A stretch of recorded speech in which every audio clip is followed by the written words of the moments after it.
The world's most recognizable telescope, the Hubble Space Telescope, is turning 25. Here to show us some of Hubble's most beautiful images and talk about some of the science Hubble has helped discover is Dr. Mark Clampin from NASA's Goddard Space Flight Center. Thanks for joining us. Hello. So, Hubble Space Telescope is turning 25. Can you show us some of Hubble's most beautiful images? Sure. So I think every image Hubble takes is breathtaking in its own way. This picture here that you're about to see is a picture of Jupiter, and this one's particularly special because you see 3 of its moons crossing in front of it.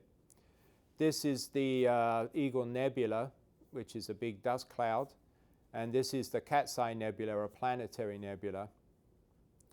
Here we see 2 galaxies superposed on each other.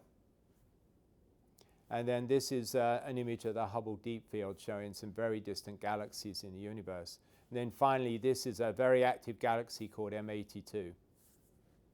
What are some of the surprising things you've learned? Well, we've learned a lot of really interesting things with Hubble and have really rewritten the astronomy and astrophysics textbooks. One example is that the expanding universe is actually accelerating due to the unseen effect of dark energy. We've been able to image galaxies in the deep field back to about 1 billion years after the Big Bang.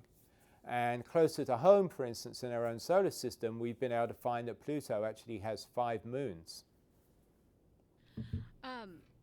Just yesterday you released a new image. Can you talk about that? So the new image is called Westerlund 2, and it's a cluster of young stars. And basically, it's another region of intense star formation with lots of young stars being born, and you can see the sort of dust and gas to the lower left there, and a cluster of stars to the top right. Very beautiful image. Hubble is also a human story. Astronauts serviced the telescope 5 times. Can you talk about some of the obstacles Hubble has overcome? Exactly. So every time we've serviced Hubble, it's basically going to work in space. And on some of the early missions, we were basically just replacing whole instruments. And the astronauts were able to overcome that challenge.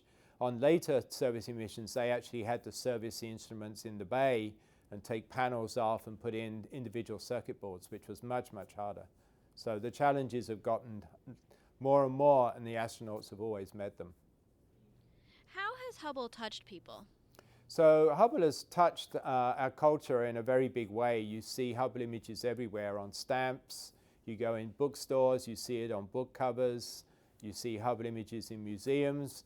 And you often see them without realizing in TV shows and movies. But I think more importantly, it's also got a generation of kids very interested in science at an early age. And that's very important. Get them interested in doing careers later on in science and engineering. In 2018, NASA will launch the James Webb Space Telescope. Tell us a little bit about this mission.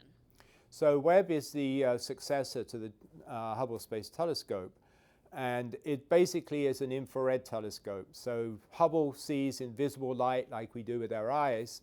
The James Webb Telescope will work in the infrared, and it will be able to peer into regions like the Eagle Nebula here, where we know there's a nursery of stars being born, and we will be able to peer into the dust and actually study the stars as they're being born and understand how planets form around those stars in that process. Finally, where can we find out more? So you can find more about Hubble images at nasa.gov/Hubble. Great, thanks so much for joining us.